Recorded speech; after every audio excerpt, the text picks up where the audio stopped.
Welcome to our week number 2, Drugs, Brain, and Behavior. Please feel free to email me, post to the virtual office, ask any questions that you may have regarding the content, the syllabus, or anything related to neuroscience, pharmacology, your future, whatever you want. Also, I'm happy to meet with you in a Zoom meeting if you just want a chance to get in the same room together, build a little rapport. Just ask general questions. Don't hesitate. I am here to help you and thoroughly enjoy interacting with you and listening to you. Am very impressed with the discussion post so far. Not only the level of thought that you are all putting into it, I'm just blown away, and I always learn so much from hearing your thoughts, but also how well you guys are interacting so far, even when you do disagree, which should be expected in these discussions. I intentionally picked topics that, well, most of them, sometimes don't have such a clear-cut conclusion, or maybe that conclusion has some error in it or room for alternative conclusion or interpretation. Nut is certainly one of those. On the one hand, you could call him a nut. He's a bit out there, right? On the other hand, he makes some interesting and very thoughtful points, some of which might even be valid. So, but that's for you to decide, and there's really no wrong answer to this. So, keep hammering away at those thoughts here, and I look forward to your thoughts on the future ones. Now, I think we're getting into a couple that are a bit more, traditional neuroscience rather than big picture thoughts, but still, it's important stuff, important concepts, especially it really, I think, hammers home some of the big points about pharmacokinetics and pharmacodynamics, which again, I think are the most challenging concepts to grasp in this class. So definitely let me know through the virtual office email or a Zoom request if you have any questions about pharmacokinetics and pharmacodynamics. I'm happy to help.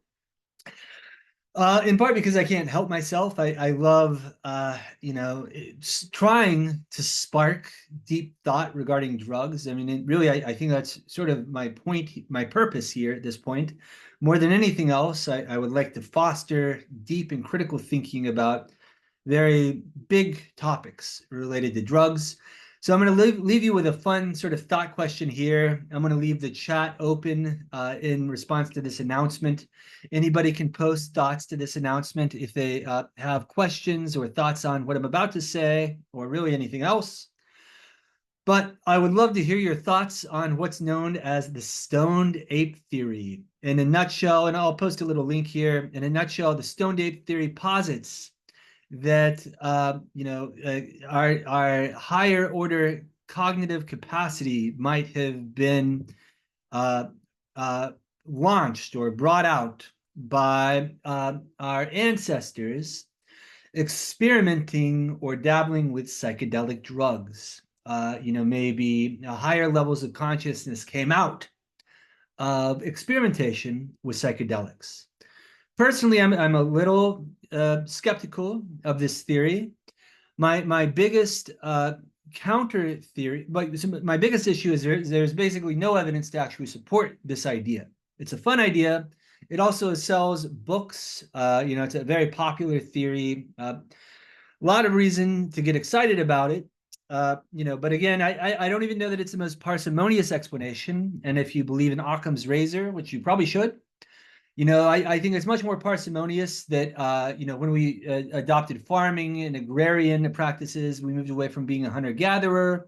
We were able to spend more our energy. Our brain needs about 20% of our daily energy that we take in through food every day to function, to do our regular tasks. So we're almost at an energy max out every day anyway. So, I mean, when we had to devote everything to hunting and gathering, that took all of our brain, and then farming, that freed up time and things so we could write books, have more elaborate language, more elaborate thoughts. So I think that's probably more like a freeing up energy, allowing other parts like the neocortex to become more involved in what we're doing. is probably more important than this idea of the stoned ape theory. However, the stoned ape theory is fascinating. I'd love to hear your thoughts on it. Again, I have no strong opinion on this issue. I just find it an interesting one to talk to about students. But that's all I have. Let me know if you have questions or concerns.